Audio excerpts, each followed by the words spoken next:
Bonjour, vous avez à votre actif une vingtaine de romans, traduits en plusieurs langues, et votre prochain ouvrage à paraître en janvier s'intitule « Mes bifurcations », la traduction française, et constitue en fait vos mémoires. Alors, la question que je vous poserai en premier, c'est: serait-ce selon vous le point focal de votre œuvre? Est-ce que c'est un éclairage particulier que vous auriez souhaité apporter à l'ensemble de votre œuvre avec cette publication?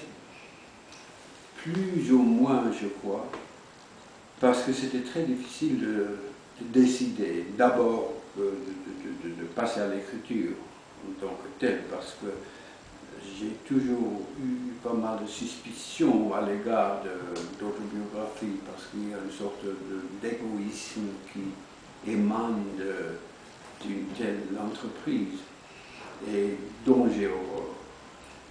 Mais après plusieurs éditeurs qui ont insisté auprès de moi, il y avait un épisode très spécifique, c'est que c'était mon mariage à ma dernière femme, qui est polonaise, et qui donc ne savait presque rien de l'Afrique du Sud. C'est Katia, hein, c'est ça, c'est la jeune femme qu'on voit donc en photo.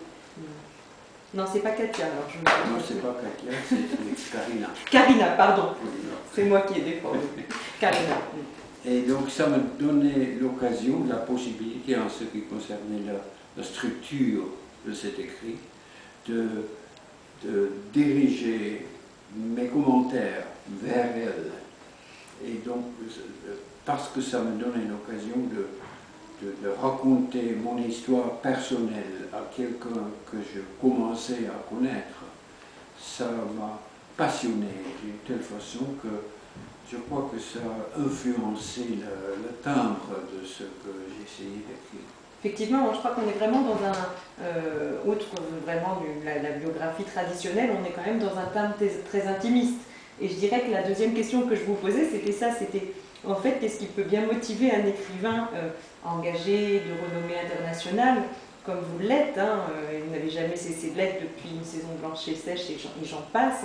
Voilà, qu'est-ce qui avait bien pu vous motiver à écrire vos mémoires? Alors maintenant j'ai la réponse, puisque vous me dites que c'est pour Karina. Oui, parce que l'écriture pour moi ce n'était jamais tout simplement un cas de faire de la politique.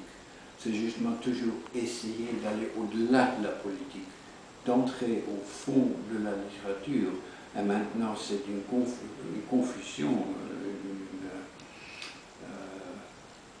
une complication dans le meilleur sens du mot, de la politique et de l'amour. Et essayer de penser à ces deux choses, de vivre ces deux expériences ensemble, qui avait comme résultat ce livre. Mais d'ailleurs, si on analyse un petit peu, j'ai pas lu tout l'ensemble, votre œuvre dans son ensemble, hein, globalement j'ai lu quand même quelques-uns de vos ouvrages, et justement si on considère un petit peu l'ensemble de votre œuvre, en tout cas de ce que j'ai pu lire traduit en français, on constate que beaucoup de vos romans semblaient comporter des traces autobiographiques. C'est l'impression qu'on a eue. Alors je garde en mémoire, il y avait le milieu conservateur que vous dépeignez d'ailleurs au début de vos mémoires, qui était le vôtre, du Vallon du Diable. Alors on peut imaginer qu'il y a des réminiscences comme ça du passé. Et puis très récemment, dans une de vos nouvelles qui est Appassionata, il est question d'une chanteuse soprano. Alors voilà, il y a aussi Les droits du désir, ou Le retour au Luxembourg, où là on sent quand même qu'il y a probablement des réminiscences autobiographiques. Alors, est-ce que vous considérez finalement, hein, outre donc ce travail au long cours, qu'il est temps à présent finalement de donner à voir, sans le biais de la fiction, votre propre histoire? Est-ce que vous pensez pas que voilà, le temps est venu et que c'est aussi lié à une maturité?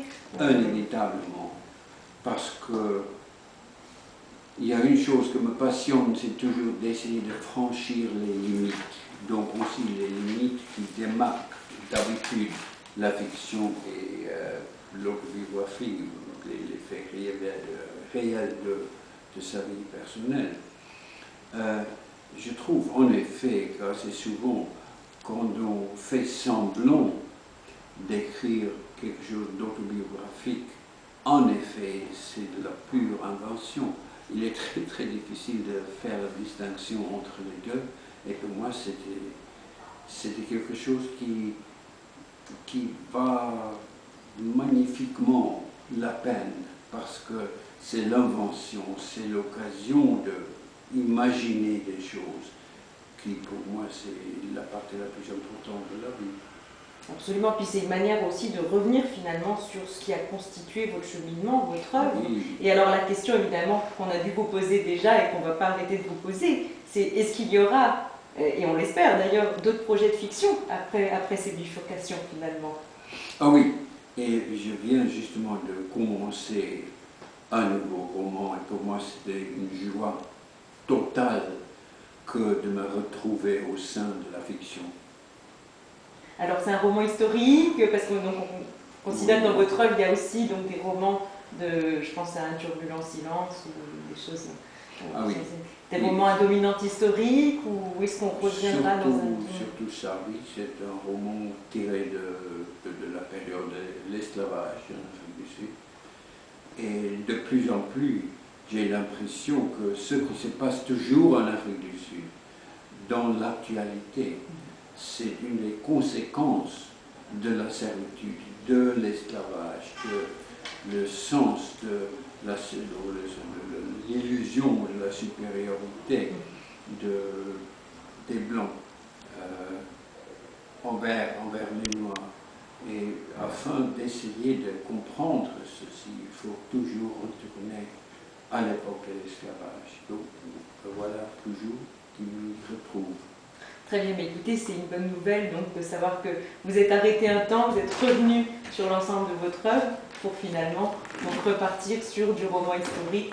Et voilà, nous pouvons que nous en réjouir. Merci beaucoup Angélique, et puis j'espère vous voir la prochaine fois pour pouvoir parler aussi de ce roman historique. Merci à vous.